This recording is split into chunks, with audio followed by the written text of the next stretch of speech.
திண்டுக்கல்லுக்கு வருவேயா, திருநெல்வேலுக்கு வருவேயா, பொட்டியுண்டு மச்சத்திலே அல்வா கிண்டி தருவேயா.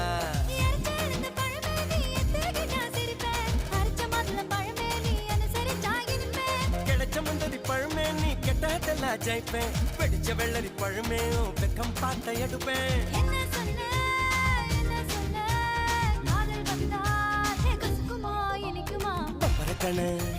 பச்சை மிளகா இஞ்சி மரப்பா இழக்க வச்சா